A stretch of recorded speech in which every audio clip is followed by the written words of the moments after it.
안녕하세요. 그 책방입니다. 오늘은 오을식 작가의 잃어버린 가방이라는 단편 소설입니다.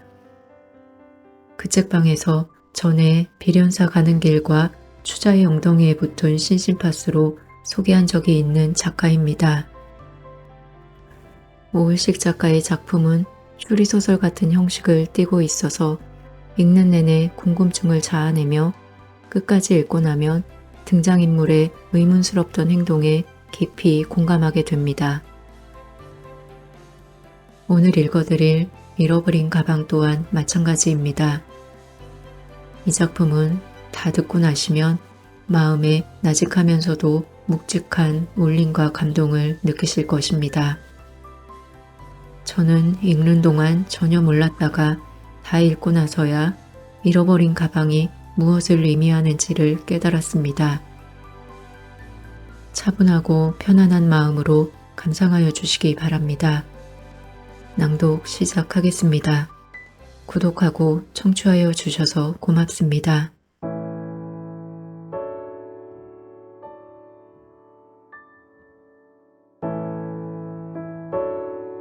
잃어버린 가방. 오을식.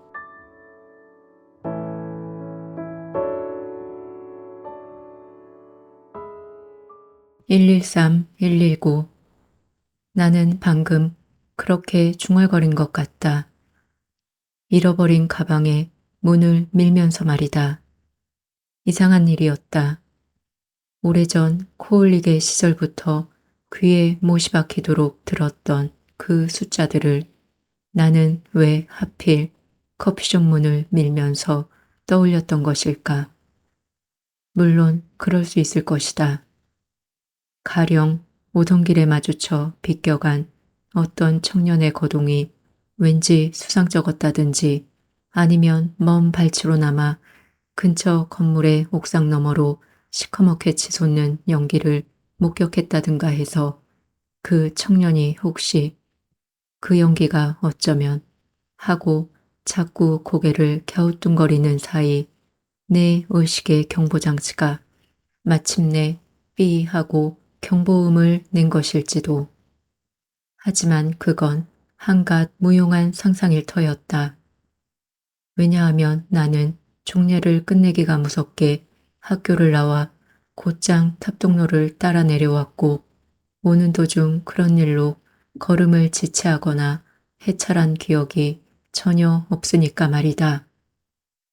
그렇다면 대체 그 중얼거림의 인과성을 어떻게 설명해야 하는 것일까? 실내로 들어선 나는 앉을 자리를 고르면서도 줄곧 그런 의문에 잠겨 있었다. 창가의 자리에 앉았다. 질감이 좋은 가죽 소파에 몸의 중심과 무게까지를 고스란히 맡기고 나니 제법 편안한 느낌이 전신에 밀려들었다. 하지만 아직도 내 호흡은 거칠고 불규칙한 편이었다.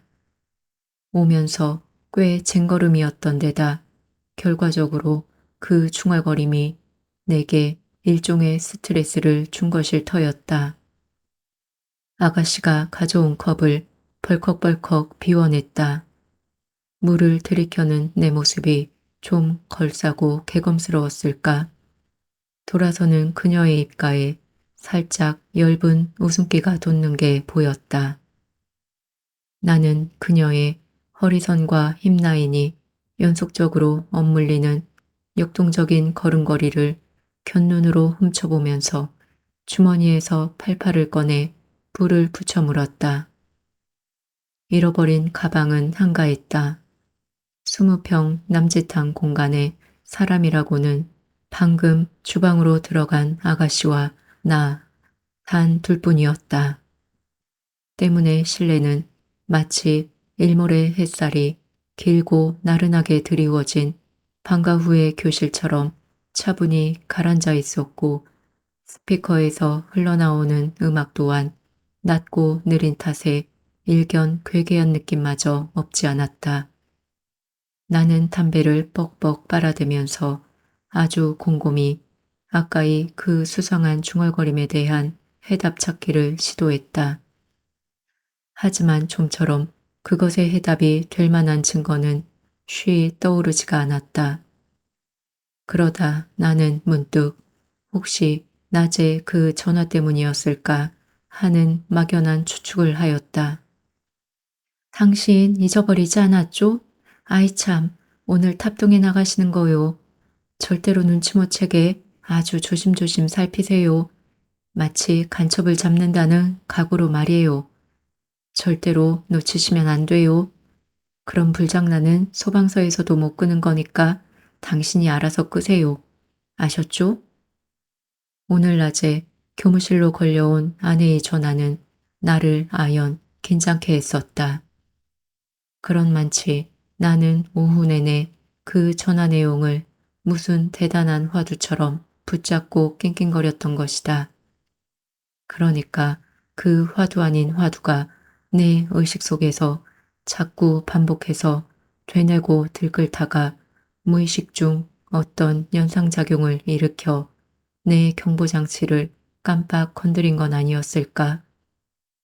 나는 이처럼 억지 춘향식의 얼버무림으로도 한시름 놓은 기분이었다. 그러나 그러한 상승된 기분의 이면에는 아직도 어떤 꺼림칙함이 진한 벗개처럼 남아있는 것 또한 사실이었다. 그까지 전화 한 통에 우롱을 당한 것 같기도 하고 무엇보다 그 긴급신고용 숫자에 민감한 반응을 보인 내 태도가 이상하리만치 기분을 상하게 했던 것이다.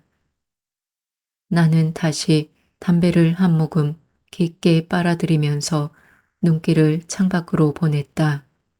시선은 단숨에 4차선 도로를 훌쩍 뛰어넘어 잡초무성한 매립지를 직선으로 무질러 달리다가 곧 길고 단단한 시멘트 구조물에 부딪혀 주춤거렸다.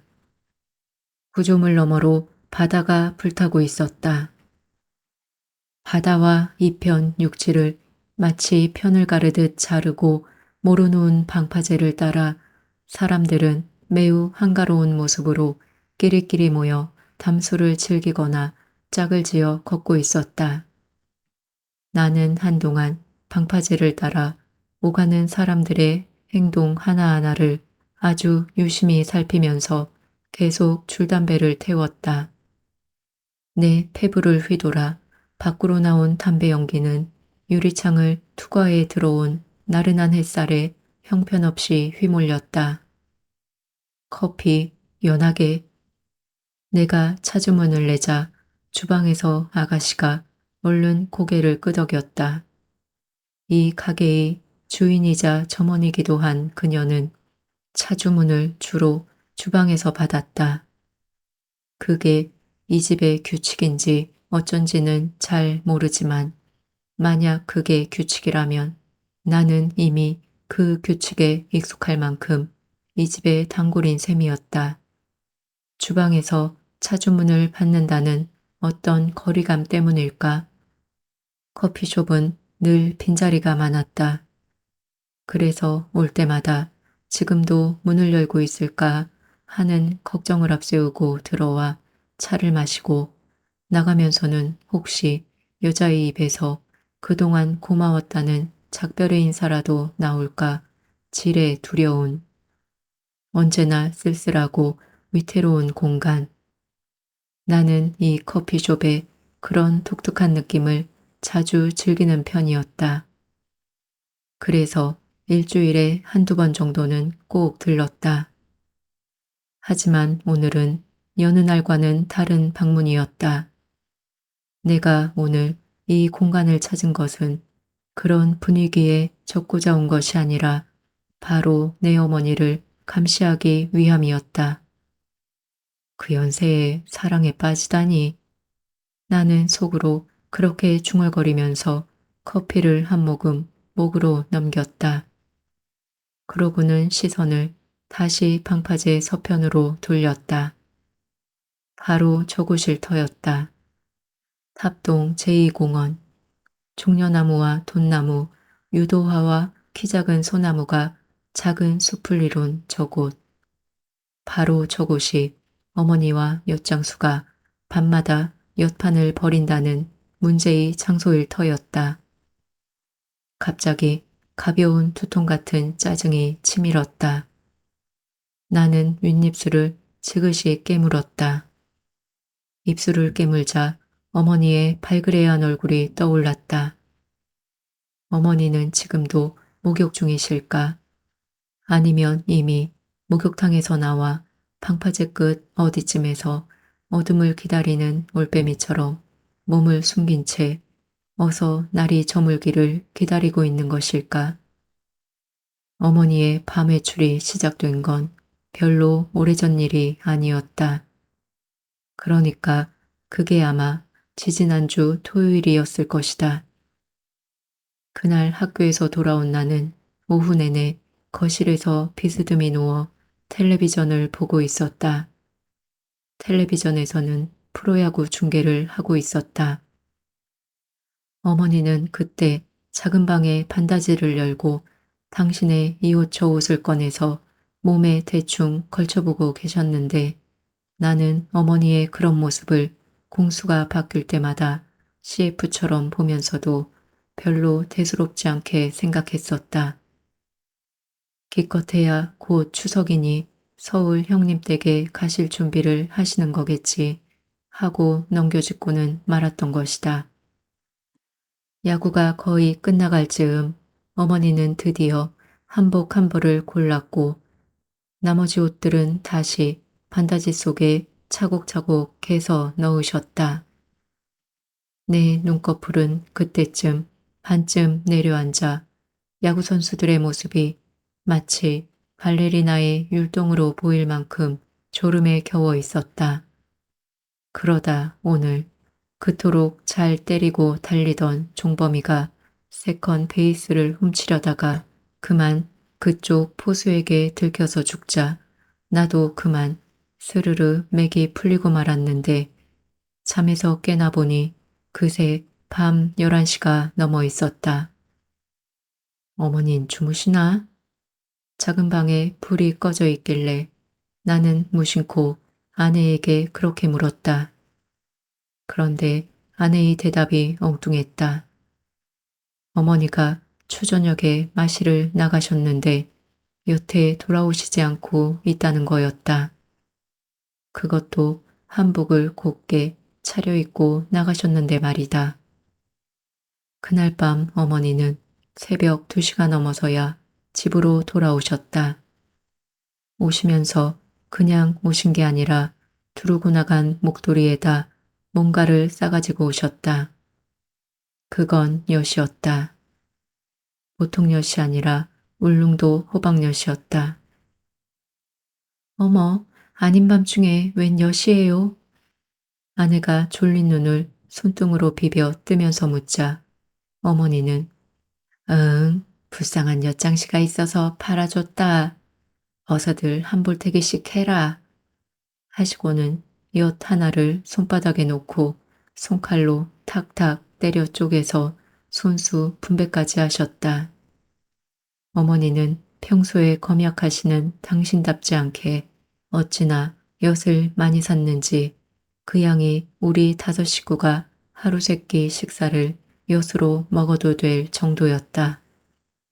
다음 날 저녁에도 어머니는 곱게 한복을 차려입고 마실을 나가 새벽 1시가 넘어서야 돌아오셨고 오셔서는 아범아, 어머마, 엿 먹어라 하셨다. 당신의 설명에 의하면 탑동 방파제에 아주 대단한 엿장수가 와 있다는 것이었다.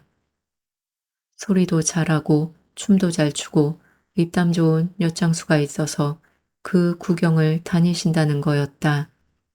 그러니까 당신이 매일 사오시는 엿은 그 공연의 관람료인 셈이었다. 어쨌든 우린 엿장수의 공연 때문에 어머니가 매일 사오시는 엿을 먹어치우느라 시간만 나면 온 가족이 어디든 등을 기대고 앉아 마치 되새김질하는 소떼처럼 계속 입을 오물거려야 했고 덕분에 우리 집 화장실에서는 평소에 구릿한 냄새 대신 호박엿의 단내가 풀풀거렸다. 큰아이의 기억에 의하면 지난 보름 남짓한 기간에 우리가 엿을 먹지 않은 날은 딱 이틀뿐이었다. 그건 이틀 내내 비가 내리고 바람이 세게 불어서 어머니가 탑동으로 나가지 못했기 때문이었는데 그 이틀 내내 어머니는 누군가 잘못 걸리기만 하면 그냥 머리채를 잡아 끌 것처럼 화가 잔뜩 난 얼굴에 입에는 숫제. 이 연병을 놈의 하늘, 오줌통이 터졌나? 를 달고 다니셨다. 그렇지만 비가 그치자 어머니는 다시 마실을 나가 그 지긋지긋한 엿을 사나르셨고 우린 다시 되새김질하는 소떼처럼 입을 오물거려야 했다. 그러던 어느 날 가장인 나는 긴급 가족회의를 주재하지 않으면 안 되었다. 비상사태였다. 방귀가 잦으면 똥 싸기 쉽다는 말은 진리였다. 막 시동을 건 오토바이처럼 연속적으로 방귀를 내뿜기 시작하던 아내가 드디어 설사를 시작했고 그건 전염병처럼 나와 둘째에게 옮겨졌다. 조용하고 향기롭던 화장실은 이제 마치 오토바이 수리공장 같았다. 미처 물을 받지 못한 변기는 엉덩이가 바뀔 때마다 좀 천천히 들어오라고 골골 신경질을 부렸고 아내와 아이들의 화장실 쟁탈전은 우리 집의 장유유서 위계질서를 단번에 무너뜨려 버렸다. 고심 끝에 회의를 소집한 나는 어머니께 아주 정중한 어조로 말씀을 드렸다. 이제 밤에 그만 좀 나가시라고. 이제 울릉도 호박엿은 우리 가족 모두의 건강을 위협하고 있으며 더 이상 가까이 하다가는 우리 식구들의 위장이 파멸을 맞게 될 것이라고 힘주어 말했다. 하지만 나는 그 자리에서 바로 말을 바꾸지 않으면 안 되었다. 나가시되 제발 엿 좀 그만 사오시라고 말이다. 아내와 아이들의 성난 눈초리가 내 얼굴에 벌떼처럼 달려들고 있다는 걸 아프게 느끼면서도 나는 어머니께 그보다 더한 주문은 할 수가 없었다.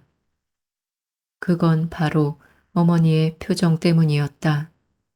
좀처럼 겉으로 속마음을 내비치지 않으시는 어머니의 표정이 그처럼 슬프고 아프게 읽혀지기는 처음이었기 때문에. 어머니, 그 엿장수가 그렇게 불쌍합디까? 우리가 모두 엿동을 주룩주룩 싸는 것보다도요. 보세요, 어머니. 우리 식구 모두 엿독이 올라서 얼굴이 누렇잖아요. 이렇게 슬쩍 농담을 붙였지만 그래도 어머니의 굳어진 얼굴은 좀처럼 풀어지지가 않았다. 그때까지만 해도 아내와 나는 그저 어머니가 얼마나 심심하고 무료했으면 저리도 늦은 밤에 마실을 나가실까 하고 접어 생각을 하면서 그거라도 재미를 붙여서 우리 집에 계시는 동안 어디 아픈 데 없이 건강하셨으면 좋겠다는 소박한 마음뿐이었다. 그래서 어쩌다 아이들이 엿을 받아들고 넓은 갑먹는 표정이라도 지을라치면 나는 아주 단호한 태도로 아이들을 위협해서 무마를 시키곤 했던 것이다. 자줏빛 해가 서쪽 방파제 너머 바다로 천천히 가라앉고 있었다. 야외 음악당이 들어서고 있는 제1공원 뒤편으로는 벌써 포장마차들이 방파제를 따라 열을 짓기 시작하고 방파제 아래의 계단 위와 보도에는 주당들을 위한 돗자리가 깔리고 있었다. 나는 우두커니 앉아 계속 방파제와 광장의 이곳저곳을 눈에 날을 세워 훑고 있었다. 하지만 어머니의 모습은 좀 채 보이지가 않았다. 어머니는 요즘 해가 떨어지기 전에 집을 나서서 공원으로 가셨기 때문에 지금쯤 분명히 방파제 어딘가에 자리를 잡고 계실 터였다. 나는 집으로 전화를 걸어 아내에게 어머니가 출발을 했는지 알아볼까 하다가 이내 생각을 거두었다. 어머니는 낮에 목욕탕으로 가셨다가 바로 탑동으로 나가시기 때문에 집에서는 그걸 알 리가 없을 것이다. 우리 집 화장실이 겨우 평온을 되찾기 시작할 즈음 아내는 어디선가 어머니에 관한 묘한 정보 하나를 가져왔다. 아내의 주장에 따르면 요즘 동네에 이상한 소문이 돌고 있다는 것이었다. 어머님이요, 어떤 수상한 사람과 밤마다 은밀하게 만나고 있대요. 하긴 내가 봐도 어머닌 요즘 이상해요. 밤마다 나가셔서 새벽에 들어오시는 것도 그렇고, 거기다 맨날 가져오시는 엿도 그렇고, 그러니까 내 말은 혹시 아내는 그렇게 뜸을 들이면서 혹시라도 자기 말을 누가 듣게 되면 큰일이라도 난다는 듯이 주위를 두리번거렸다. 그러면서 한다는 소리가 어머님이 밤마다 만나는 사람이 정말 수상한 사람이면 어쩌죠? 예를 들어 간첩 같은 사람이면 말이에요. 그럴 수도 있잖아요. 아내의 말을 듣고 나는 그만 허허 웃고 말았다. 그렇지만 가슴속에서는 뭔가가 욱하니 차올랐다. 저런 망할 놈의 옆였네. 어디다 주둥이를 함부로. 아마 그쯤은 좋게 되었을 것이다. 사실 아내의 말은 말투로 보나 표정으로 보나 농담이나 한 가지였고 때문에 내가 그렇게 민감하게 대응을 할 필요는 없었다. 그걸 뻔히 알면서도 내가 그토록 갑작스러운 반응을 보인 것은 그놈의 상처 때문일 터였다. 어머니가 방죽의 개구리라면 아내는 그 개구리에게 장난삼아 돌을 던지는 개구쟁이 아이랄 수 있을까? 아이는 그저 장난으로 돌을 던지지만 개구리에게 있어 그 돌멩이는 폭탄이나 다름없는 무서운 살상력이 있는 것처럼 벌써 40년 저쪽의 일이다. 인천 상륙작전이 있던 바로 그 해였으니까 그해 여름 어머니는 당신의 아버지를 잃었고 나는 외할아버지를 잃었다. 인공기를 앞세운 인민군이 마을에 떼를 지어 밀어닥쳤을 때 누군가 그 불청객들의 뒷바라지를 하지 않으면 안 되었다. 당시 어머니의 아버지이자 내 외할아버지인 그분은 하필 동네의 구장일을 보고 있었고 그러다 보니 불청객들을 거절하면 동네 모두에게 화를 입히지나 않을까 싶어 군소리 않고 방을 내주고 밥을 해냈던 것이다. 하지만 불청객들이 물러간 다음 그 일이 화를 불렀다. 어머니는 외가 쪽 이야기를 할 때면 언제나 이렇게 끝을 맺곤 했었다. 내 그 외할아버지는 절대로 그쪽 머리 안 썼어야. 그건 하늘이 알고 땅도 알 것이다. 그때 한 사람이라도 더 살리려고 얼마나 힘썼는지 몰라야. 근데 그걸 아는 사람들이 나중에는 더 몰강스럽게 굴더라. 눈에 불을 켜고 말이다. 나는 그 자리에서 대놓고 화를 내거나 불쾌한 내색을 내보이지는 않았다. 아내에게 내 외가가 억울한 부역자 집안이라는 것을 일부러 알려줄 필요는 없으니까. 대신 간단히 주의만 주었을 뿐이었다. 그저 옆에서 이야깃거리 잘 만드는 사람들이 가만히 있으면 입에 혓바늘 돋을까봐 해대는 얘기를 그렇게 심각하게 받아들일 필요는 없는 것이라고. 어머니가 마실을 자주 가니까 그러지 못하는 사람들이 시기심에서 옳다구나 하고 말을 만들어서 윗방아를 찢는 것이니 개의치 말라고 말이다. 그런데 며칠 지나서 아내가 가져온 두 번째 정보를 접하고서는 이건 좀 이상하다는 생각을 하게 되었다. 어머니에 관한 두 번째 정보는 전화로 입수한 것이었다. 아침에 아내가 전화를 한 통 받았는데 저편에서 어머니 이름을 대면서 신청한 파출부 자리가 났는데 일을 하겠느냐고 묻더란다. 그래서 어머니를 바꿔드렸는데 그쪽과 한참 실랑이를 벌이던 어머니가 힘없이 수화기를 내려놓더니 아주 실망한 얼굴로 아이고 순 상놈의 것들 지금은 안 늙나 보자 하시면서 무척이나 속상해했다는 것이다. 아내의 진작으로는 어머니가 어디다 파출부 자리를 부탁한 모양인데 그쪽에서 어머니의 연세를 문제 삼아서 그만 튼 것 같다는 것이었다. 그러면서 아내는 어머니는 지금 돈이 필요하신 것 같은데 그게 이상하다며 고개를 갸우뚱거렸다. 용돈 들인 지 며칠 되지도 않았는데 그걸 어디다 다 써버리고 빈지갑만 가지고 다니시는지 모르겠다는 것이었다. 아내의 말을 듣고 나서 나는 이 문제만큼은 좀 알아봐야겠다고 생각했다. 우선 어머니는 지금 소일거리가 필요한지 아니면 아내 말 맞다나 돈이 궁해서 일거리를 찾는 것인지에 대해 따져보기로 했다.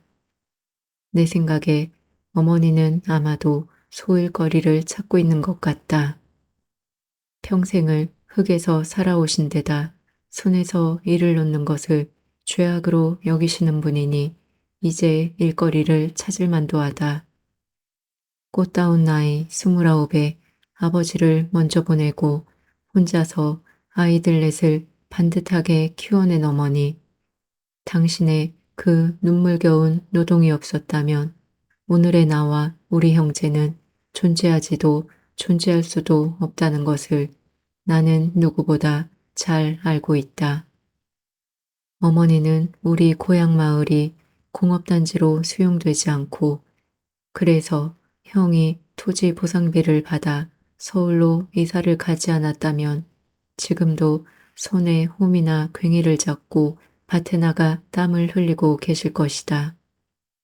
어머니가 잘 사는 서울 큰아들 집에 오래 머물지를 못하고 작은 아들인 나한테 오래 계시는 것도 따지고 보면 이곳이 서울보다는 훨씬 시골인 때문인지도 몰랐다. 바다가 있고 비록 당신 땅은 아니지만 유채며 수박이며 당근, 양배추, 감자 따위가 제철에 따라 심어지고 추수되는 밭이 근처에 있다는 게 당신한테는 큰 위안이 됐을 테니 말이다. 나는 언젠가 당신이 평생을 흙에서 살아왔다는 점을 감안해서 이렇게 제안을 한 적이 있었다. 어머니, 함덕 어디쯤에 서울 사람이 사놓고 묵히는 땅이 있는데 거기다 뭐 좀 심으시겠습니까? 헌데 어머니의 대답은 전혀 예상 밖이었다. 그럴 필요 없다. 내가 뭐 한다고 그 사람들 가려운데 긁어주냐. 그리고 이젠 군뱅이처럼 밖으로 안기는 것은 싫다. 윈자 너희들이 주는 밥이나 배에 든든히 묵고 편히 살란다. 그러다 우리 강민이 곁으로 가는 것, 그것이 내 꿈이고 소원이어야. 분명히 어머니는 그렇게 말씀하셨다. 그랬던 어머니가 당신의 전공도 아닌 파출부 노릇을 하겠다고 나섰으니 참으로 알 수 없는 노릇이었다. 돈 문제 또한 그랬다. 돈이 필요했다면 당신의 통장에서 꺼냈으면 될 일이었다. 어머니는 우리 삼남매로부터 각기 매달 용돈을 받고 있고 어머니는 그것을 거의 다 당신의 통장에 놓고 있었다. 막내 선미가 시집가게 되면 신랑의 반지를 해주겠다고 몫을 정하고 놓기 시작한 그 통장은 이미 반지를 사고도 남을 만큼 배가 불러 있었다. 그러니 쓰자고 하면 언제라도 쓸 수 있는 돈이고 나중에 용돈을 받아 채우면 그만이었다. 더구나 내가 알기로 선미는 아직 남자친구도 없는 판이고 게다가 남자 알기를 살찐 송충이쯤 여기는 애니까 어쩌면 영원히 반지 살 일이 없을지도 모르는 일이었다. 틀림없이 뭔가 일이 벌어지고 있어요. 더 늦기 전에 알아보세요. 이건 여자의 직감이에요. 내가 발만 아프지 않았어도 진작 알아냈을 건데. 아내는 발톱을 잘못 깎아 생긴 상처가 덧난 통에 요즘 방한 신세를 지고 있다. 어머님 요즘 밤에 통 잠을 못 이루시는 것 같아요. 거기다 말수까지 줄었잖아요. 그리고 뭔가에 취한 것 같기도 하고 뭔가 근심이 있는 것도 같고 아무래도 어머님이 밤마다 사오는 그 엿이 수상해요. 혹시 말을 그렇게 꺼내놓은 다음부터 아내는 이제 거의 단정적으로 어머니는 지금 틀림없이 엿장수와 연애를 하고 있다. 그러니 당신이 확인을 해서 어떤 조치를 취해야 한다고 성화였고 일이 커지면 그만큼 수습도 어려우니까 미리 싹을 자르는 게 좋겠다며 등을 떠밀었다. 나는 그때까지도 아내의 그런 성화가 있을 때마다 건성으로 그래 내가 한번 알아보지 뭐 하고는 그냥 뒷짐만 지고 있었다. 수상한 사람과 접선을 한다는 따위의 고약한 상상을 거둔 것만 해도 다행이라 생각되어 나는 아내의 말에 그렇게 고분고분 대답을 했던 것이다. 그러면서도 속으로는 이 여편네야 제발 웃기지 좀 말아라. 대체 우리 어머니가 어떤 분인데 이제야 연애를 한다는 것이며 설사 100번 양보해서 어머니가 공원에 나갔다가 어떤 외로운 노인네를 만나 서로 좋은 감정을 가지고 있고 그 노인이 다름 아닌 엿장수라 하더라도 자식된 둘이로 그걸 어떻게 뒷조사까지 하면서 말린단 말이냐 하는 효성지극한 마음을 간직하고 있었던 것이다. 그러나 바로 어제 저녁 사태가 정말로 심상치 않다는 것을 나는 비로소 알아차렸다. 마침 어머니가 막 외출을 나가신 후 아내는 처음부터 12조로 나왔다. 당신 어머님이 요즘 뭐하고 다니시는지 알고나 있어요? 밤에 말고 낮에요. 아내는 무척 화가 나 있었다. 눈썹이 일자가 되면서 입술까지 파르르 떨 정도면 지금 얼마나 깊고 높게 흥분해 있는지 알만했다. 저기 외도 근방 하우스 단지에서 배추를 뽑고 계세요. 알아요? 그래요. 거기까지는 저도 이해할 수 있어요. 농장에서 배추만 뽑고 계시다면요. 노인네일수록 일이 있어야 되고 더군다나 평생을 흙에서 사신 분이니까 그런 농장 같은 데서 일을 하시는 것은 얼마든지 좋아요. 근데 이건 해도 너무하잖아요? 거기서 샀는지 얻은 건지는 모르지만 그걸 왜 대로변까지 가지고 가냐고요. 그게 몇 푼이나 된다고 중앙로 횡단보도 근처에서 슬프디 슬픈 표정을 짓고 앉았다가 그런 봉변을 당하느냐고요. 당신 알기나 해요? 그걸 글쎄 당신 학교 정 선생님, 이 선생님 사모님이 두 눈으로 똑똑히 봤대요. 그것도 어머니가 잡상인 단속하는 사람들한테 바구니를 걷어채면서 닥달을 당하고 있는 현장을요. 아내는 어찌나 흥분을 했는지 나중에는 눈물까지 글썽였다. 그래서 사모님들은 아는 체도 못하고 발만 동동 굴렀대요. 말을 듣고 보니 그 말이 사실이라면 이건 좀 정도가 심하다 싶었다. 바구니를 걷어채는 어머니의 모습이 그려지자 까닭을 알 수 없는 안타까움이 목을 잠기게 했다. 그러다 문득 나는 어떤 강한 회오리에 온몸을 휘둘리는 것 같은 심한 어지럼증을 느꼈다. 아, 어머니가 왜 그러시는 거지? 그럴 리가 없는데. 나는 자꾸 머리를 저었다. 나는 벌써 느낌으로 알고 있었다. 지금 어머니의 사정이 얼마나 급박하다는 것을. 어느새 희미한 기억 하나가 내 가슴에 날카로운 가시로 날아와 점점 깊숙이 박히고 있었다. 밤이면 손을 벌리는 자식들을 앞에 놓고 한숨을 지으시던 어머니는 입술을 깨물며 집을 나서곤 했었다. 쥐뿔도 없는 주제에 호럼씨 주제에 새끼들 공부시킨다네 하며 건방을 떨고 다닌다고 뒤통수에 동네 입술을 주렁주렁 달고 다니던 어머니. 어머니는 밤마다 마치 집에 불이 나서 급히 물을 뜨러 다니는 여자처럼 고삿길을 허위허위 훑곤 했어. 그러다가 아직도 빈손인데 벌써 골목의 끝 고개를 들어보면 밤하늘엔 별만 총총 떠있는 새벽. 터벅터벅 집으로 돌아온 어머니는 방에 들어오지도 못하고 토박마루에 쪼그려 앉아 땀에 절은 치마폭에 얼굴을 묻고는 한참씩 숨죽여 울고는 했어. 그런 날 밤엔 나는 어김없이 꿈을 꾸곤 했지. 꿈에 어머니는 헛간 담벼락 어디쯤 아무렇게나 기대에 자빠져 있는 거미줄 덮인 아버지의 바지개를 찾아 멜빵을 줄여지고 어둠에 잠긴 길을 더듬어 들로 나가셨지. 얼마나 지났을까. 어머니는 지고 간 바지개에다 배추나 무, 어떤 때는 어린 마늘이나 파, 고구마나 감자, 그것도 없을 때는 이제야 발목쯤 자란 보리밭에 들어가 싹을 잘라오셨어. 그걸 등잔불 아래서 정성스레 다듬어 부자기에 싼 다음 머리에 이고 집을 나섰던 거야. 우리가 아침에 잠에서 깨보면 돈을 주셔야 할 어머니는 이미 없고 밥상엔 시어빠진 김치 쪼가리와 마치 파리를 삶아놓은 듯한 밥양품만 보였지. 그건 꿈이 아니었던 거야. 실망한 우린 하늘을 무겁게 머리에 이고 터벅터벅 학교로 갔어.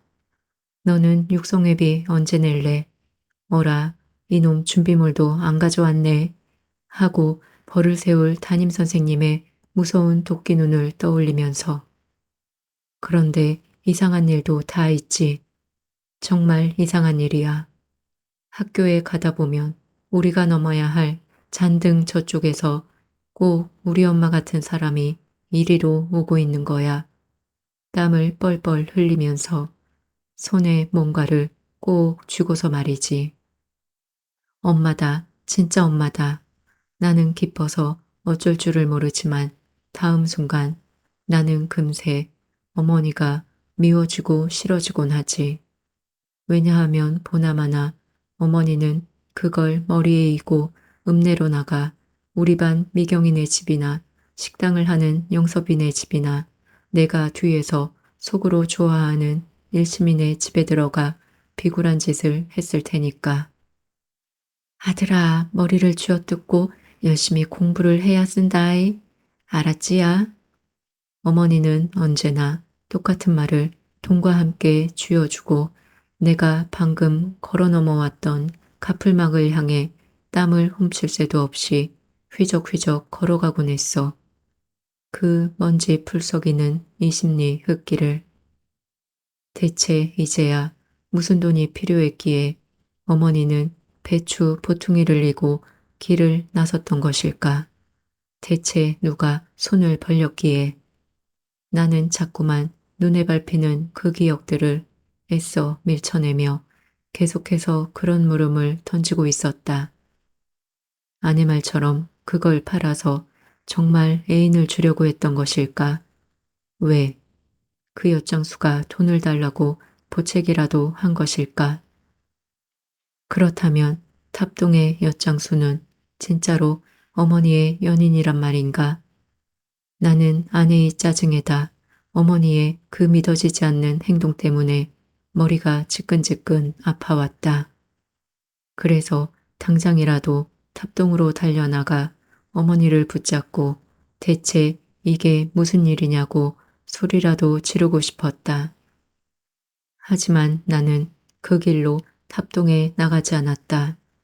대신 모든 걸 하루 연기하기로 마음을 돌렸다. 어머니가 그 정도로 엿장수에게 빠져 있다면 이쪽에서도 무작정 나가는 것보다 무슨 대책을 세워서 나가야 할 것 같았다. 그러자면 시간을 좀 넉넉하게 잡아 우선 어머니의 뒤를 밟아보는 게 좋겠다 싶었던 것이다. 높아진 방파제 때문에 바다는 잘려서 보였다. 주로 여름철에 방파제 상단에 올라가 술을 마시거나 자다가 그만 바다로 떨어져 변을 당하는 젊은이가 생기곤 해서 시청은 국리 끝에 방파제 상단을 높고 좁게 쌓아 올려 버렸는데 덕분에 더 이상의 사고는 아직 없지만 바다는 바다대로 사람은 사람대로 그만큼 외로워졌을 터였다.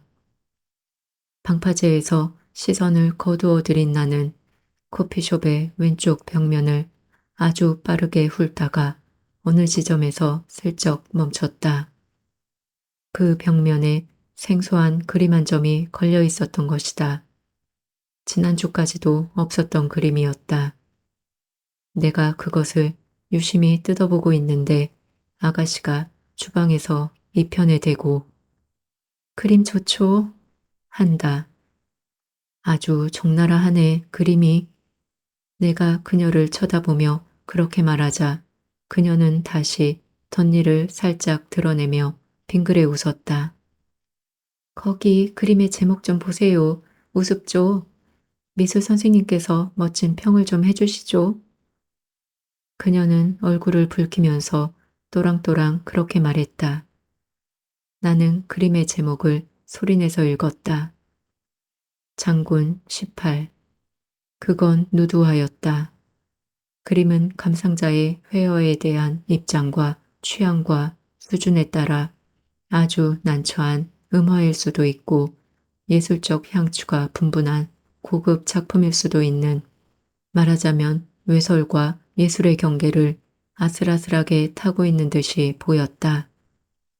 얼굴에 비해서 아주 풍만한 몸을 가진 아가씨가 벗은 몸을 그대로 화폭에 내던진 채 용염한 눈빛을 보내고 있는 이 유화는 아메데오 모딜리아니의 비스듬히 누운 나부의 농염한 포즈에다 마르케이 소파에 걸터 앉은 여인의 도전적인 모습을 적절히 빼고 더한 것처럼 보였는데 비교적 안정된 구도와 색감에 대한 적절한 터치만으로도 그 화가의 회화에 대한 이해와 수련 정도가 여간 아니라는 걸 짐작할 수 있었다. 아주 강렬한 눈빛을 가진 여자군요. 보통 솜씨가 아닌데 누구 그림입니까? 나는 그림 속의 아가씨와 주방 안의 아가씨를 번갈아 쳐다보면서 그렇게 물었다. 탑동 엿장수 아저씨가 그린 거예요. 나는 그녀의 말을 듣는 순간 밥을 먹다 돌이라도 씹은 것처럼 흠칫 놀랐다. 이게 엿장수의 그림이라고? 뜻밖이었다. 나는 그림을 잔뜩 노려보았다. 떠들면서 낮에는 그림을 그리고 밤에는 엿을 파는데 물어보지는 않았지만 행색으로 봐서는 아마 딸린 식구도 없나 봐요. 우리 가게 이름이 너무 마음에 든다면서 그래서 준 그림이에요. 그녀는 그렇게 말하고 아까처럼 덧니를 살짝 내놓았다. 나는 나도 모르게 얼굴을 찡그렸다. 엿장수의 엿가락은 벌써 여기까지 기어든 것인가? 발정한 구렁이처럼? 그런 생각이 들자 까닭없이 그녀의 친절한 미소까지 불쾌하게 느껴졌다. 문득 내 영역의 다른 한 부분이 그에게 송두리째 뽑혀지는 느낌이 들었다. 내 시선은 그림 속의 발가벗은 장군에게서 오래 견디지를 못하고 벽면을 타고 힘없이 아래로 내렸다. 외설과 예술의 다툼은 결국 감상자에게 민망함만 남기는 것. 나는 잠시 그런 생각을 했다. 해는 이미 완전히 바다로 가라앉아 버렸고 그 차줏빛 여운마저도 점점 여이면서 사위어 가고 있었다. 나는 다시 그림 쪽으로 시선을 올렸다. 이번에는 그 야한 장군을 보기 위해서가 아니라 그림 바로 위에 걸린 벽시계를 보기 위해서. 그러나 시계로 가던 내 눈길은 벽에 걸린 붉은 글씨를 만나 주춤거렸다. 나는 그것을 빠르게 읽었다. 간첩 신고는 113, 불장난 신고는 119. 다시 한번 읽었다. 이번에는 아주 천천히. 그러다가 허참 하고 입맛을 다셨다. 이상한 일이다. 어째서 화제라고 아주 똑똑하게 양각된 낱말이 자꾸만 불장난으로 읽히는 것일까? 장난처럼. 그럴 기분이 아닌데 나는 다시 시계로 눈길을 보내다 말고 흠칫 놀랐다. 누군가가 내 어깨를 툭 쳤기 때문이었다. 아이고, 아예 바닥에다 이불 깔고 보지 그래요. 하여간 남자들이란 하나같이 이러는지 몰라. 나는 고개를 돌려서 이게 누구야? 하는 얼굴로 그 편을 바라보다가 얼른 옆자리로 옮겨 앉았다. 언제 왔니? 앉아라. 막내 선미였다. 목포에서 중학생들에게 음악을 가르치고 있는 여동생. 추석이라고 온 모양이었다. 나 여기 있는 줄 어떻게 알았니? 아무려면 자기 오빠 있는 데를 모를까 동생이 돼가지고 냄새가 나더라고. 아내가 일러준 모양이었다. 선미는 나보다 더 진지하게 벽의 그림을 뜯어보면서 그대로 서 있다가 내가 물을 가져오는 아가씨를 곁눈으로 힐끗 보면서 슬쩍 소매를 잡아당겨서야 겨우 엉거주춤 의자에 엉덩이를 걸쳤다. 장군 18이라 그림 제목 한번 희한타. 그런데 저런 나치 장군도 있나? 장군 체면이 말이 아니네. 그나저나 으뜸 부끄럼 가리개라도 하지. 저 혼자만 그렇게 다 내놓으면 어떡해. 옷 입고 다니는 여자들 부끄럽게 시리. 용케 비행기표 구했던 모양이구나. 온다고 미리 연락이라도 하지. 마중이라도 나가게. 뭐 마실래? 커피? 아니, 우리 차로 마시고 싶어. 영양가 있는 거면 더 좋고. 근데 오빠, 내 안테나에 묘한 게 걸리던데. 근데 그게 정말이야? 내가 어리둥절해하는 틈을 타 선미가 한마디 더 보탰다. 뭘 그래? 아까 올케한테 다 들었어. 엄마 바람났다는 거.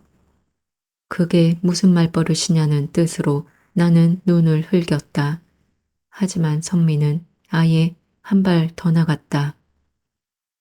그럼 뭐라고 그래? 우리 모친님, 바람님 나셨다고 해야 되나? 그나저나 참 세상은 오래 살고 볼 일이야. 재밌어. 목석 같은 우리 엄마가 그 연세에 회춘이라니. 호호호. 막내로 자란 탓일 것이다. 30을 훌쩍 넘겼는데도 선미의 말과 행동은 늘 10대처럼 살아서 뛴다. 그래도 그러는 게 아니다. 아직 확실한 것도 아니고.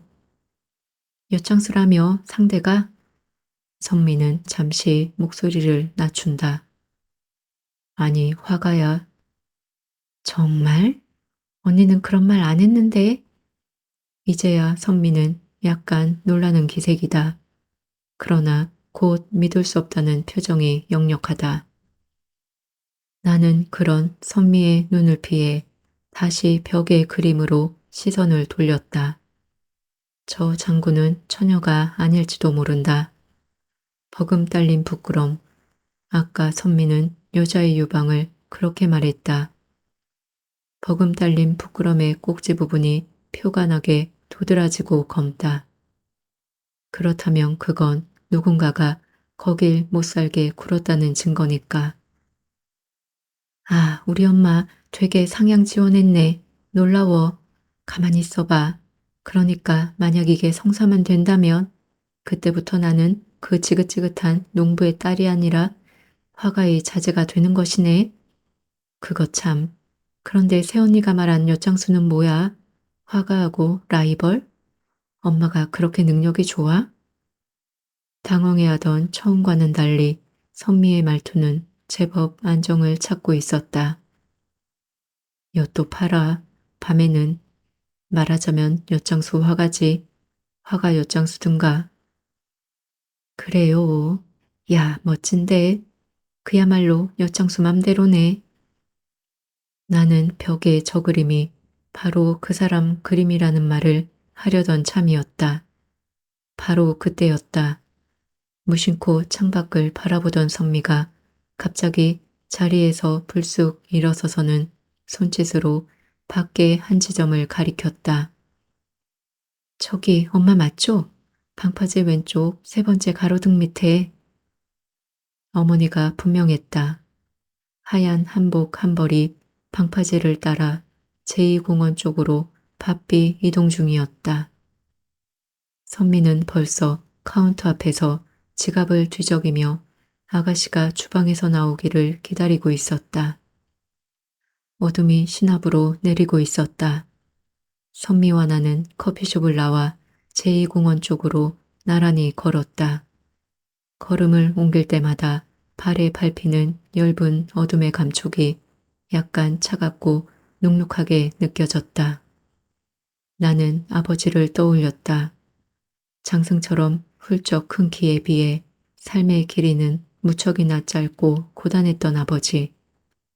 아버지가 이 사실을 아신다면 어떤 표정을 지으실까? 사실 나는 아버지의 모습을 사진으로밖에 기억하지 못한다. 그때 너무 어려서 그런 탓도 있지만 아버지가 그리도 서둘러 우리 곁을 떠날 줄 알았더라면 나는 아버지 곁에서 아버지의 모습이 내 눈에 박힐 때까지 아버지 곁을 지켰을 것이다. 정말 한 번도 안 봤어? 그 화가 엿장수 말이야. 선미가 묻자 나는 고개를 끄덕였다. 선미가 고개를 갸우뚱거렸다. 광장으로 들어서자 주위가 금방 환해졌다. 이제 어머니의 모습은 보이지가 않았다. 아마도 공원 안으로 들어간 모양이었다. 걸음 아래서 눅눅하게 감기던 엷은 어둠의 띠가 가로등 불빛에 쫓겨 방파제를 타고 넘었다. 밤바다는 굶주림에 지친 짐승의 모습이었다.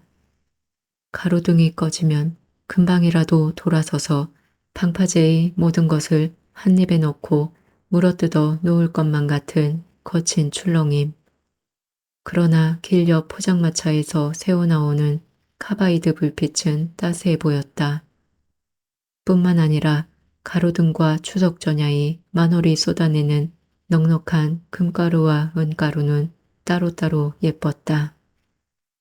오빠, 계피차에서 왜 토끼똥 냄새가 나는 줄 알아?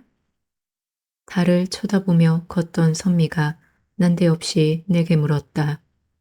나는 대답 대신 계피차에서 정말 토끼똥 냄새가 나느냐고 물었다. 그럼 그게 그 냄새지. 왜냐하면 계피차는 개수나무 껍질로 만들거든. 그러니까 생각해봐. 달 속의 토끼는 떡방아를 찢다가 허기가 지면 개수나무 잎을 먹을 거고 그 똥은 거름이 되어서 다시 개수나무가 먹게 되니까 계피에서 토끼똥 냄새가 나는 건 당연한 이치 아니겠어? 나는 구멍 열린 자전거 튜브처럼 피 소리를 내며 웃었다. 생각하면 참 웃기는 게 인생이야. 크레용도 없이 공부한 오빠가 미술 선생이 된 것도 그렇고 보리피리로 음악 공부를 한 내가 음악을 가르치고 있으니 그것도 그렇고 좌우간 인생이란 알다가도 모를 수수께끼 같아. 엄마도 그래. 그 목석 같던 우리 엄마가 연애를 다 하고 말이지. 글쎄 말이다. 정작 연애를 해야 할 사람은 안 하고 엉뚱한 노인네가 연문을 뿌리고 있으니. 선미가 나를 향해 한 차례 눈을 흘겼다. 우리는 아까 어머니가 걸었던 방파제를 따라 걸음을 재촉했다. 엄마가 그래서 서울에 가지 않았구나. 추석인데도 애인이 생겨서 큰오빠가 이 사실을 알면 얼마나 놀랄까? 어떡할 거야? 엄마하고 그 화가 만나서. 한동안 말이 없던 선미가 다시 조용하게 물었다. 우선 말을 들어봐야지. 무엇보다 본인들 의견이 중요하니까. 하긴 뚜껑을 열어봐야 알겠지? 그런데 우습다. 엄마 선을 우리가 봐야 한다는 게 그게 선이라면 말이야. 선미가 빈 음료수 캔을 발로 걷어차면서 말했다. 우리가 제2공원 뒤쪽 방파제에 이르렀을 때 이미 그곳은 사람들로 북적대고 있었다. 한때 이 사람들이 뭔가를 빙 둘러싸고 옥작거리고 있었는데 아마 거기가 여판을 벌이는 현장이 아닌가 싶었다. 선미와 나는 사람들 속을 비집고 들어가 안을 들여다보았다. 정말 여판 같은 게 보였다. 나는 고개를 좀 더 안으로 내밀어 어머니를 찾고 있었다. 그런데 앞에 섰던 선미가 갑자기 지 팔꿈치로 내 배를 툭 쳤다. 오빠, 저 사람이 맞아? 저 엿장수가 엄마 애인이란 말이야? 저렇게 젊은데? 선미가 휘둥그레진 눈으로 나를 빤히 올려다보면서 물었다. 놀라기는 나도 마찬가지였다. 정말이지 이건 내가 예상했던 엿장수가 아니었다. 그는 핫바지 차림에 그런 구질구질한 엿장수가 아니었다. 이제야 겨우 나이 50줄의 턱걸이 했음직한 그는 얼른 봐도 아주 힘이 있고 당당해 보였다. 게다가 가진 공연 장비 또한 적지 않았다. 중앙에 3개의 북과 장구가 있었고 꽹과리가 있었으며 옆에 노래방 기계가 있었다.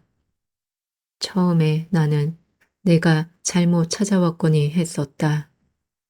어쩌면 어머니의 엿장수는 이 젊은 엿장수에게 치여서 엿을 팔지 못하는 다른이라고 짐작했다.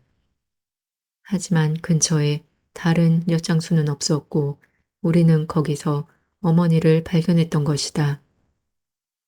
선미와 나는 얼른 구경꾼들 속으로 숨어들었다. 어머니는 옆판 정면에 맨 앞자리를 잡고 있었다. 엿장수가 12시 방향에 어머니가 6시 방향에 있었기 때문에 우리는 두 사람을 다 볼 수 있는 7시 방향에 자리를 잡았다. 엿장수는 아직 엿을 팔고 있지 않았다. 그는 북과 꽹과리 따위에 기구를 점검하면서 주위를 둘러싸고 있는 수많은 구경꾼들을 훑어보곤 했다. 반면 어머니의 시선은 계속해서 그 엿장수의 움직임 하나하나를 쫓고 있었다. 자세히 뜯어보니 엿장수는 아주 우습게 생긴 사람이었다. 분장 때문이었겠지만 생긴 게 꼭 텔레비전에 나오는 뺑덕엄이나 놀부 마누라를 연상케 했다. 의상 또한 가관이었다. 배꼽이 그대로 드러나는 쫄랑한 삼배적삼에 무릎뼈까지 드러나는 짧은 무명치마. 거기다 맨발에 거무튀튀한 고무신까지 신고 있어서 얼른 보면 남자가 아니라 어느 한 곳이 심하게 망가진 아줌마 같았다. 하지만 눈썹 아래 빛나는 그의 눈은 꽤나 강렬한 구석이 있었다. 이건 아무래도 어머니의 짝사랑 같다는 생각을 내가 하고 있을 때 드디어 엿장수가 마이크를 잡았다. 자, 지금부터 울릉도 호박엿이 제공하는 멋지고 질기고 그러면서 가슴을 쥐어뜯는 엿장수 쇼를 시작하도록 하겠습니다. 자, 입장료 대신 박수. 그의 멘트가 떨어지자 큰 박수가 터졌고 순간 어머니의 얼굴에도 환한 미소가 번졌다. 드디어 쇼가 시작되었다.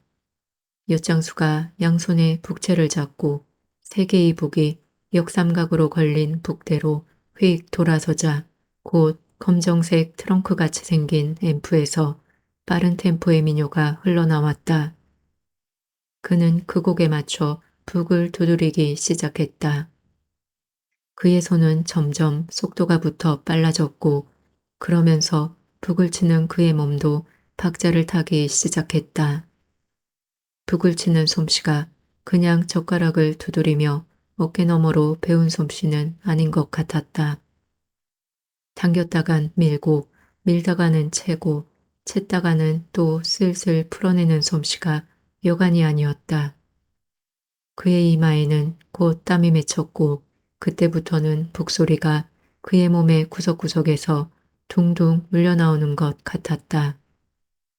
그때 어머니가 마치 바람잡이처럼 먼저 박수를 쳤고 뒤이어 관중들의 박수가 터지기 시작했다. 정말이지 북치는 솜씨가 보통이 아니었다. 길바닥에서 엿장사를 하기에는 아까운 솜씨였다.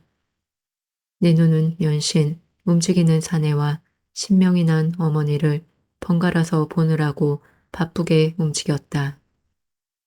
엄마가 뭔가 오해를 하는 것 같아. 아무리 사랑에 국경이 없다지만. 북소리가 구경꾼들의 박수 소리에 묻히고 난 후 선미가 엿장수를 쳐다보며 중얼거린 소리였다. 북소리를 멎자 누군가가 자리에서 벌떡 일어나 무대 앞으로 걸어 나갔다. 그는 가쁜 숨을 몰아쉬는 엿장수에게 무명천 손수건을 쥐어주었다. 그리고는 마치 합장을 하듯 두 손을 모아 가슴에 붙이고 옆에 옆판 앞으로 갔다. 가서 거기 자그마한 망태기 안에다 돈을 놓고 옆판에서 엿 하나를 집어든 다음 조용히 자리로 돌아왔다. 그 사이 엿장수는 그가 쥐어준 손수건으로 얼굴의 땀을 훔쳐내고 있었다. 조금 전 엿장수에게 손수건을 쥐어준 사람은 바로 어머니였다. 멋진 공연에 어떻게 답할까 하고 망설이던 구경꾼들은 어머니가 했던 대로 옆판으로 나와 망태기에 돈을 넣고 돈에 맞게 엿을 집어갔다. 엿장수와 어머니는 아주 손발이 척척 맞는 동업자처럼 보였다. 엿장수는 저렇게 돈을 많이 버는데 불쌍하긴 뭐가 불쌍하다고 어머니는 그렇게 매일 엿을 사주는 걸까? 품을 팔고 대로변에서 걷어채는 수모를 당하면서까지 돈을 모아 엿을 사다니. 나는 선미를 구경꾼들 뒤편에 방파제 벽에 세워두고 어머니에게로 갔다. 당신의 손을 잡아 끄는 사람이 아들이라는 것을 알아차린 어머니는 마치 객지에서 추석을 쇠려 고향에 내려온 자식을 반기듯 내 손을 끌어잡았다. 오메, 아범 맞냐? 말은 따뜻한데 잡은 손은 찼다. 나는 어머니 손을 이끌어 선미가 있는 뒤편의 방파제로 갔다. 선미가 엄마 하고 웃을 듯 말 듯 어정쩡한 얼굴로 인사를 했다. 안 오면 어쩐다고 왔냐? 바쁠 텐디. 어머니는 그러면서 오느라고 피곤할 텐데 어서 들어가 저녁 먹고 좀 쉬라면서 금세 눈길을 엿장수에게 돌렸다. 어머니도 참 선미가 어머니 보고 싶어서 여기까지 왔는디 이야기라도 좀 허이쇼. 저거야 맨날 봤을 것 아니오. 나는 언성을 높여 쏘아붙였다. 갑작스런 내 반응에 어머니는 놀라셨는지 옆판으로 보냈던 당신의 시선을 내 뺨에다 올려붙이고는 그거 시방 나한테 허는 소리냐 하는 표정으로 나를 쳐다봤다. 엄니 여기 좀 앉읍시다. 여기서도 얼마든지 엿장수를 볼 수 있으니까 보면서 이야기를 좀 합시다. 아주 속 시원히 말입니다. 내 말투는 벌써 남녘의 사투리를 섞고 있었다. 그건 내가 꽤 중요한 말을 하려고 하거나 화가 치밀어 속이 부글거릴 정도가 되면 부지불식간에 나오는 일종의 습관 같은 것이었다. 하지만 나는 속으로 아차했다. 이런 식으로 얘기를 시작하려고 했던 것은 아닌데 처음부터 말이 너무 거칠게 나왔던 것이다. 엄니, 못하려고 길바닥에서 배추를 팔고 그러요. 나는 말을 좀 부드럽게 하려고 턱을 당겼다. 알고 있었냐? 세상 참 좁다이. 용돈이 궁어시면 달라고 하시지. 엄니도 한번 생각을 해보이쇼. 엄니가 그러고 앉아있는 것을 남들이 보면 뭐라고 할 것이오. 어머니는 한동안 아무런 대꾸도 없이 시선을 하늘로 한번 올렸다가 이내 엿장수가 있는 무대 쪽으로 돌렸다. 나는 다시 조금씩 흥분하기 시작했다. 어머니는 도무지 내 얘기는 관심조차 두고 있지 않은 것 같았다. 이내 다시 언성이 높아졌다. 사람들이 엄니 앞에 지나가면서 뭐라고 안 합디요? 아이고 참말로 불쌍한 노인네다. 자식 새끼들은 뭐하고 저렇게 길바닥으로 내보냈을거나 그런 소리 말이요. 너도 참 별 걱정을 다 헌다이. 그냥 소일거리로 나온 줄 알제. 뭔 그런 생각을 다 헌다냐. 어머니의 시선은 계속 여창수에게 가 있었고 나는 그 때문에 더욱 화가 치밀었다. 그것이 그냥 소일거리라요. 아침부터 나가서 품 팔고 거기서 짜시래기 몇 개 얻어다가 험한 놈들한테 바구니 걷어채면서 수모를 당하는 것이 이건 참말로 신문에 날 일이오. 미안하다. 네 체면 깎는 일을 했다면. 그렇지만 나는 느그덜 다 그렇게 해서 가르쳤어야. 어머니도 지지 않고 목소리를 높였다. 이번엔 선미가 나섰다. 엄마, 그래서 드리는 말씀이에요. 엄마가 그렇게 등골이 휘도록 고생해서 갈친 덕분에 남들한테 그래도 자식 농사 잘 지었다는 말 듣고 사요한. 그러니까 이제 엄마가 그렇게 안 하셔도 된다 그 말이에요. 오빠 말은. 어머니의 양볼이 파르르 떨리면서 입주위로 마른 웃음 한 줄기가 설핏 스쳤다. 요사이 많이 야유신 것 같다. 저놈의 엿장수 때문일 것이다. 어머니의 가냘픈 목선이 내 눈을 아프게 찔렀다. 정작 하려는 이야기는 이게 아닌데 얘기가 왜 이렇게 자꾸 헛나가고 겉돌기만 하는 것일까? 나와 선미는 지금 어머니의 연인과 그들의 미래에 관한 이야기를 듣고자 이 자리에 있는 것이 아닌가. 잠시 무거운 침묵이 흘렀다. 엿장수는 무대에서 뭔가를 만지작거리고 있을 뿐 아직 판을 버리지 않고 있었다. 아니 어찌 보면 그는 살짝살짝 이쪽을 훔쳐보면서 우리 세 사람의 표정 하나하나를 살피고 있는 것 같았다. 엄마, 요새 좋은 사람 생겼다며 정말 그래? 드디어 선미가 어렵게 말을 꺼냈다. 어머니의 눈빛이 바람을 만난 등불처럼 살짝 흔들렸다. 그래 보이냐? 느그덜 눈에도? 그렇게 말한 어머니의 얼굴에 다시 희미한 웃음기가 스쳐갔다. 주름살 사이로 언뜻 패난 그 웃음은 불에 타담한 종이처럼 뻣뻣하고 메말라 보여 만지면 금방이라도 와사삭 부스러져 버릴 것만 같았다. 그때 몇 차례 둥둥 북소리가 났다. 우리의 시선은 일제히 그쪽으로 쏠렸다. 다시 공연이 시작될 모양이었다. 휴식을 끝낸 엿장수는 이쪽을 힐끗거리며 몇 마디 우스갯소리를 하고 있었다. 여기 이 엿장수는 한가위인 내일까지 엿을 팔고 이제 목포행 연락선을 타고 제주로 떠납니다. 그래서 내일은 특별히 제가 엄청난 상품을 걸고 노래자랑을 열겠습니다. 장려상만 받아도 실로 무지한 상품, 뭐냐, 제주도 내 어디라도 갈 수 있는 새마을호 기차표, 그거 평생 이용권 2매를 드리고 저 사람 참 우습게도 생겼지야. 그것이 얼굴에 발라놓은 것 때문에 그렇지 실제는 아주 잘생겼지 뭐냐.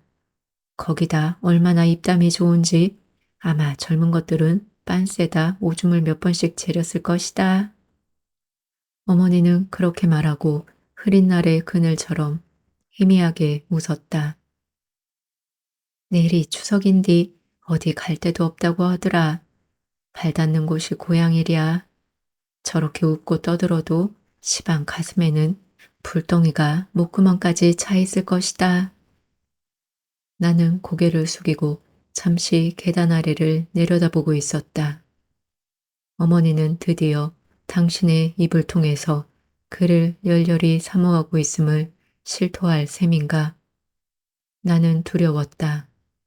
어머니의 입에서 금방이라도 아범아, 나 저 사람한테 시집 갈란다 하는 소리가 나올까봐 겁이 났다. 어디선가 서울 형수님의 목소리가 들려오는 것 같았다. 아이고, 우리 어머니 당차기도 하셔라. 어떻게 그런 생각을 다 하셨을까? 어쨌거나 젊은 시아버지 모실 생각을 하니 눈앞이 다 캄캄하네. 우습지야? 네, 너무 젊네요. 선미는 말을 돌리지 않고 어머니의 말을 그대로 받아쳤다. 그래, 너무 젊어야. 퍼런물이 뚝뚝 떨어지게 젊어. 그런 사람이 가슴 속에다가는 이글이글 타는 불덩이를 담고 다닌단 말이다. 그것이 저 사람 병이어야.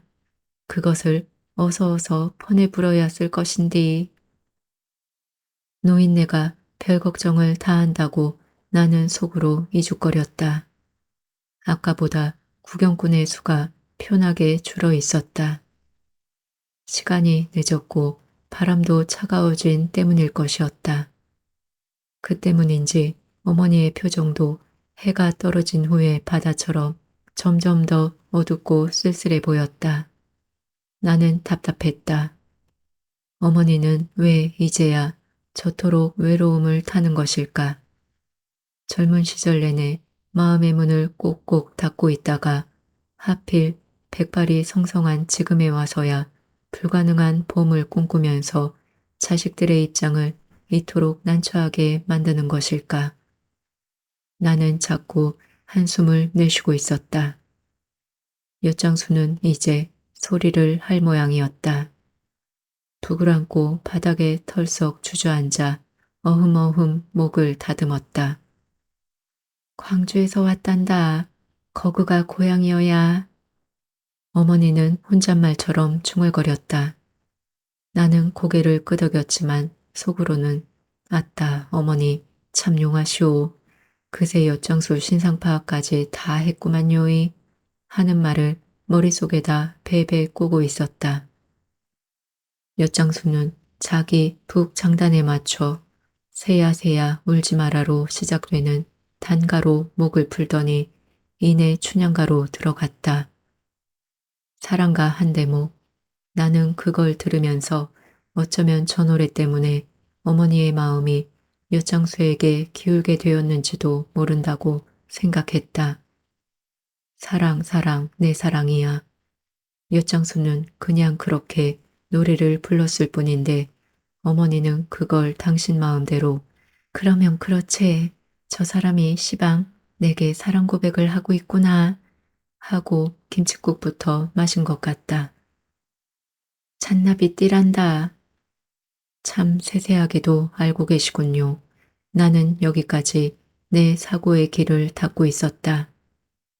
아마 어머니의 다음 말이 없었다면 나는 어떤 식으로든 어머니께 저 젊은 엿장수는 어머니와 전혀 어울리지 않는다고 말해 주었을 것이다. 그 난리 때에 거기 같이 있었다는구나. 처음에 나는 그 말을 듣고도 별로 다른 느낌을 받지 못했다. 내가 어머니 그게 무슨 말이에요 하는 표정으로 어머니를 빤히 쳐다보았을 때 어머니는 그저 흐릿한 허공 어느 한 지점에 시선을 멍하니 걸어놓은 채 우두커니 앉아 있었던 것이다. 가로등 불빛이 서에서 동으로 안정되게 흐르고 있었다. 그러다 어느 순간 그것들은 갑자기 방향을 바꾸어 거세게 역류하기 시작했다. 때문에 처음에 그 불빛처럼 일정한 속도와 안정감을 가지고 흐르던 내 의식도 아주 갑작스럽게 방향을 바꾸어 거꾸로 흐르기 시작했다. 어쩌면 이 격렬한 의식의 역류가 끝내는 내 내부 어딘가를 기어이 핥히어 버릴지도 모른다는 위기감을 내가 어렴풋이 예감하고 있을 때 마침내 내 내부 어딘가에서 뭔가가 우지끈하고 끊어졌다. 나는 방금 분명히 그 소리를 들었다.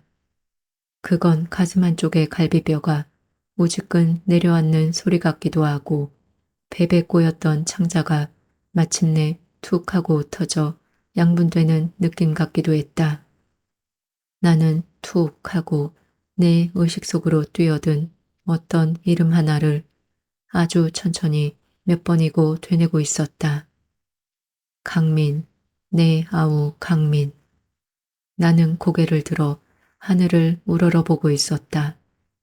정수리 위에 저 먼 하늘에서 별똥별 하나가 사선을 그으며 떨어져 내리는 게 보였다. 그해 5월 이 땅의 어느 산등성이에 든 진달래가 만발했던 그때 남녘의 그 도시는 사람을 잡는 백정들로 아수라장이었다. 누구든 걸리면 사정없이 패고 찌르고 쏘았다. 그 도시는 그들의 몽둥이와 칼과 총의 향연장이었다. 그 향연으로 인해 거리의 아스팔트와 골목의 보도 위엔 피가 흥건했다. 그때 백정을 주의하던 누군가가 거리에 흥건한 피를 보고 그랬다지. 아니, 이렇게 시뻘걸 수가. 그렇다면 이놈들이 바로 우리가 그토록 찾았던 빨갱이들. 맞아, 여기는 폭도와 빨갱이들 뿐이야. 예상했던 대로야. 빨갱이 소굴이야. 무조건 쏴라. 움직이는 건 무조건 쏘고 찔러라. 아무나 쏴도 분명히 빨갱이다. 신기하게도 그건 정말이었어. 칼이든 총이든 간에 움직이는 몸뚱이 어딘가에 구멍만 뚫어주면 신기하게도 그 몸에서는 하나같이 뻘건 피가 솟구친 거야. 그래서 그리하여 그곳은 순식간에 빨갱이의 도시가 되었지. 물론 그 도시의 대학에서 문학을 공부하던 내 동생 강민이도 예외는 아니었어. 지 자취집에서 가까운 양림동 다리 난간에 가슴에 구멍이 숭숭 뚫린 채 눈도 감지 못하고 빨갱이로 누워 있었으니까. 저는 나를 단번에 알아보았다는구나. 도청 앞 상무관 그 마루에 너그 동생이 뜬 눈으로 차디차게 누워있을 때 그때 나를 봤다는 거요. 어머니의 말을 들으면서 나는 내 몸이 어떤 힘에 의해 공중으로 붕 들려지고 있다고 느꼈다. 그것은 마치 무중력 상태에서 유영을 하는 그런 것과도 흡사했다. 내 의지는 이제 아무런 쓸모가 없었다. 네 동생을 아주 잘 알더라. 그놈 선배래요. 뭐시냐, 그 서클인가 뭔가 하는 것도 같이 했다고 하더라. 그놈이 얼마나 북을 잘 쳤냐. 근데 그것을 거기서 지한테 배웠대요. 나는 문득 잃어버린 가방에 벽에 걸린 그 그림을 떠올렸다. 알몸을 그대로 드러내고도 전혀 부끄러움을 타지 않던 그림 속의 여자. 그 그림의 제목이 장군 18이었던가. 자기한테 북치는 걸 배운 아이가 모두 5이었더란다. 그런디 그 날릴 때 셋을 잃었다는 거요. 그놈들 다 대모대 앞에서 둥둥 북을 치다가 그랬다는 거요. 지그 죽을 줄도 모르고 이 바보 천치 같은 놈들이 말이여. 언뜻 시야에 물비늘이 일면서 어머니의 야윈 얼굴이 흐릿해 보였다. 옅장수의 소리는 사랑가를 훌쩍 지나 이번에는 쑥대머리를 타고 넘었다.